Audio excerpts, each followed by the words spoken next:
Enfin bref, on n'a jamais eu le complice. Parce qu'un corps, c'est extrêmement lourd.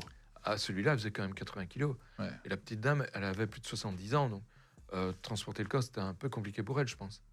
Le mettre en plus dans le coffre d'une Et bagnole. c'est même compliqué pour elle de tuer son fils, en vérité, non? Oui, mais ça, c'était un long chemin pour elle, pour arriver à ça. C'était plutôt l'expression d'un désespoir chez quelqu'un qui avait une certaine forme de psychopathie, parce que tu n'y arrives pas si tu n'as pas un fond de psychopathie. Elle le transporte, elle le vire à l'orée d'un bois, c'est là que nous on le retrouve.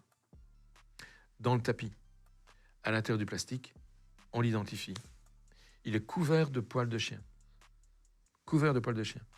Parce que la dame a un chien chez elle, et clairement, les poils de chien correspondent, il y en a sur le tapis, donc on sait que le tapis vient de la maison, et comme il était enveloppé dans un plastique, enveloppé le tapis, on sait que c'est pas le tapis qui l'a contaminé, donc il y a une identité entre l'endroit d'où vient le tapis et l'endroit où a séjourné le gars, quoi. Ça, on le sait déjà, à cause du plastique qui les sépare. Elle l'a pas enterré. Elle n'a pas enterré. Il se doute bien qu'on va le retrouver. Mais je pense qu'elle souhaitait qu'on le retrouve.